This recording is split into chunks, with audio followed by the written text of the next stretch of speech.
Well, we do receive emails here at Core Christianity, and we'd love to hear from you. If you have a question, in fact, you can email us over the weekend with your questions about the Bible, the Christian life, theology, doctrine, you name it. Here's one from one of our listeners named Angela, and she says this: my employer, a police department in California, is pushing for pride flag stickers to be placed on all town vehicles. I drive a town vehicle. How do I appropriately and respectfully refuse to comply? Well, Angela, thank you for that question. And, the dilemma that you're in is something that I'm hearing more and more.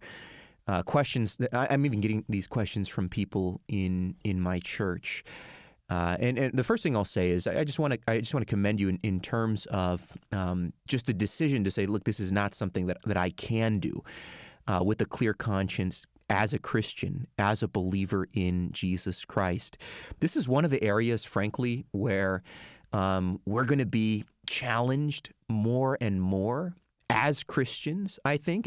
Just thinking about the trajectory of society when it comes to ethics and in particular sexual ethics and the way we think about sexuality and gender, what the Bible has to say about those things is very different than what broader culture has embraced and celebrates. And so I think a part of faithfulness for us as Christians in the world and being faithful witnesses to the gospel of Christ is not capitulating, not saying, believe whatever you want, do whatever you want, it's all good.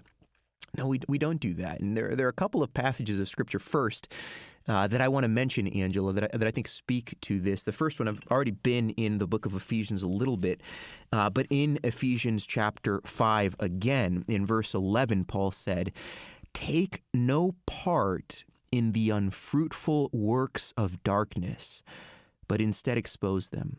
For it is shameful even to speak of the things that they do in secret. But when anything is exposed by the light, it becomes visible. For anything that becomes visible is light. Therefore it says, awake, O sleeper, and arise from the dead, and Christ will shine on you. Look carefully then how you walk, not as unwise, but as wise." We're commanded as Christians to take no part in the unfruitful works of darkness. It doesn't matter what everyone else around us is doing. That's not what drives us. What drives us is faithfulness to the Lord and to His Word. Now, the other passage of Scripture that I wanted to bring up, considering your question, is what Peter says in 1 Peter chapter 4. Beginning in verse 2, he says, "To live for the rest of the time in the flesh, no longer for human passions, but for the will of God. For the time that is past suffices for doing what the Gentiles want to do, living in sensuality, passions, drunkenness, orgies, drinking parties, and lawless idolatry. With respect to this, they are surprised when you do not join them in the same flood of debauchery, and they malign you. But they will give account to Him who is ready to judge the living and the dead." Angela, you may be maligned and, thought less of because you're choosing not to do this, but the whole world is going to give account to the Lord, to the God of heaven and earth. Now, in terms of the way you go about this, how do I appropriately and respectfully refuse to comply?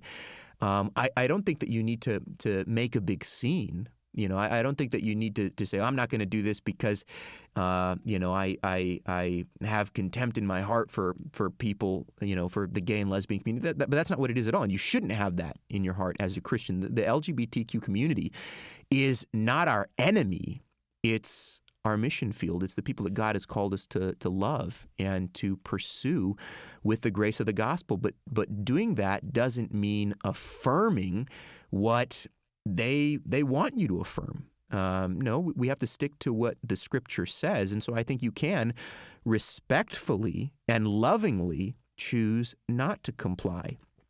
And so I think that's how you go about it. This is a part of who I am, the core of my identity as a Christian, what God calls me to, and so I can't, in good conscience, do this.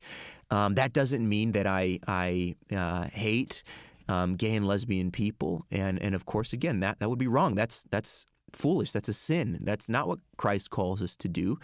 But he also calls us not to take part in that flood of debauchery, that ideology that has so many people captive to sexual sin and sexual deviancy. And so may God be with you, Angela, and give you wisdom. May he give you courage and boldness. And may he fill you with the sense of his presence as you choose to live your life in a way that is honoring to the Lord and faithful to your convictions as a Christian. God bless you.